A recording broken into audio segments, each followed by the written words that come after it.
welcome back to MLG Blue. And we are currently in this best of 5 series between Sen and Vibe. Vibe currently at 1 game. The first foreigner map victory so far in this tournament, getting off to a flying start there for the root player. We can also update you on the current situation over at MLG Red if you are not watching on multiple monitors, which you should be, because you are in fact some kind of lead hacksaw. So please, by all means, do go and watch Red as well. Current situation is Innovation from STX Seoul is up 1 game in the best of 5 series against EG's Huck. We are going into the next map, which will be Cloud Kingdom, and I'm intrigued to see what build orders we'll be seeing out of these guys.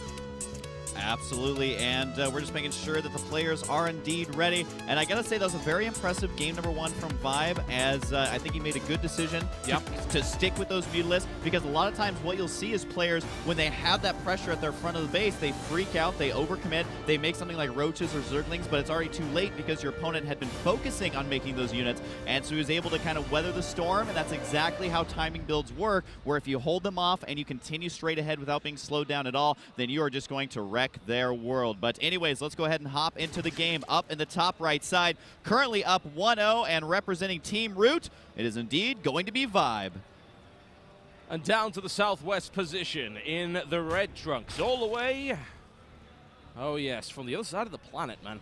This guy is a hero in his own right, but he's got a mountain to climb.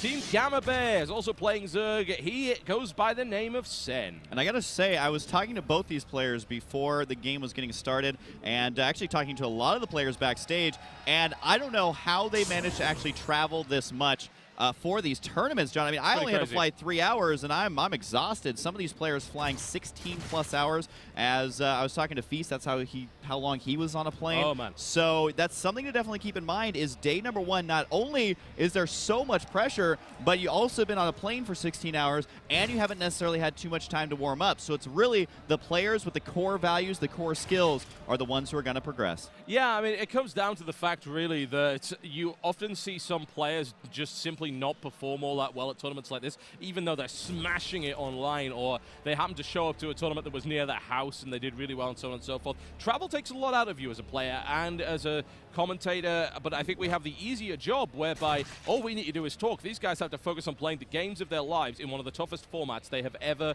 had to face on a new game that none of these guys are confident in this game yet. Yeah, so that is why Starcraft, one of the hardest games out there, one of the biggest mental works out there as well. I play 1 game on ladder. I'm exhausted, so definitely have to hand it to these guys for their dedication. Now, speaking of which, I feel like we're continuing the gentleman's agreement in that they are going the same build. Now, it is a slight variation. Of course, we're going to be seeing a pool first and then expansion, whereas before we saw the hatchery first. But again, we aren't getting any sort of cheese ball build order wins. Not yet. As it goes towards a pretty safe early game for both these players. Yeah, I think we might. If Vibe goes up 2-0, I have a feeling that the next game we could end up seeing something like a bit of 10-pool speed. I don't think we'll see anything uber cheesy. 10-pool's an aggressive opening, but it's not an all-in. So we might see that maybe.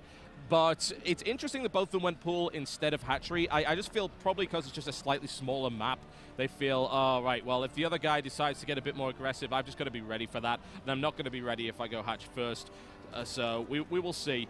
And this just means that over the first couple of minutes of the game, we may see a little bit of poking and prodding. They both grabbed gas around the same time, and they both have 3 workers in the gas. Always something to bear in mind. Sometimes we see a gas build from Zerg, which is just 1 worker, and that's designed to tick over to 100 to get lair at a particularly appropriate time. With all 3 in gas, that indicates that they're going to do 1 or 2 things. They're either going to go speed really early, or they're looking for either early Roach Warren or early Baneling Nest. It's usually speed. So they're both going to be grabbing that at about the same time, and then we'll see where this game progresses.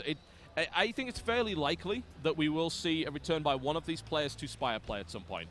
It's so dominant mid-game, why would you not? Yeah, I mean, Spire and ZVZ is so good. There's so many options now, especially the Swarm host being added into kind of that layer tech stage of the game. We'll see if players decide to go for that. But one thing that I always think is interesting about best of fives is, of course, your first game is always important because it's going to be setting, you know, kind of your mindset for the rest of the series. But I would also argue that the second game is almost as important, if not more important, because because what the second game is going to decide is whether it's a tie, which is essentially now a best of 3, Yeah, or reset. whether one player is 2 games up, which is just ridiculous. That means you're 1 game away from being eliminated. So at this point of the tournament, Vibe, if he hunkers down and gets that game, he's going to be in good shape. I feel like if Sin is able to take this game and tie it up, he's going to be feeling much more confident because now it's a tied series, and Sin just basically says, I have to win a best of 3 now.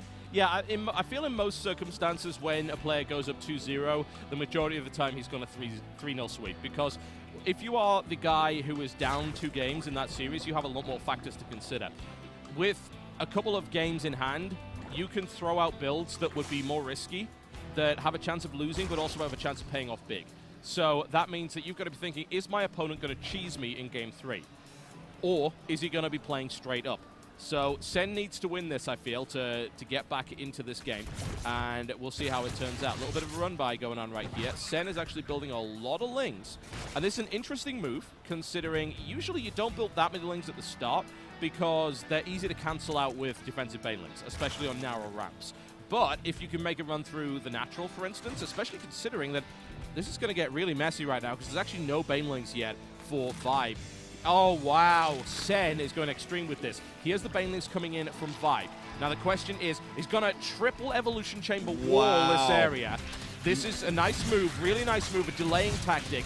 Now, having more banelings than your opponent in this situation is not necessarily great because, of course, you know, a smaller number of banelings can cancel out a larger number, but what's going to happen is going to be a big bust through the front here. And the Queens are able to absorb a lot of that damage. The Banelings not even killing off the Queens. The 2 Evo Chambers, he may actually cancel these because at this point there's really not a use for them. He does decide to let them finish. Drones pull off the line, but like I was saying, if Sin can get a little bit of momentum here off of this, he's got to be in great shape. 1 detonation there on the drones, got to be bringing them super, super low. Vibe scrambling around, but he's got no answer. He's got his own lings on the way, but it's not going to be enough. There are so many Zerglings being produced right now by both of these players, and I just don't think it's going to be enough here for Vibe. He's losing so many drones and supplies, 36 now to 66, and as we were saying, man, this could quickly be brought into a best of 3 as Sen is just crushing through this game. Yeah, straight up 2 base committal to Baneling and Ling, yeah, which was absolutely the right thing to do. And Vibe held the initial assault pretty well. Triple Evo wall off, great idea. Also managed to move in his Banelings and get good trades, efficient splashes, but it wasn't quite good enough to hold that many Lings and that many Banelings. And now Vibe is in a really tough spot. It's unlikely he'll be able to come back from this position. In come more Baneling detonations. If he can hold against this, even if he holds against this, what does he gain from it? He doesn't really gain anything. And there's the GG. Nice and quickly there. And Sen pulls it back to 1 apiece.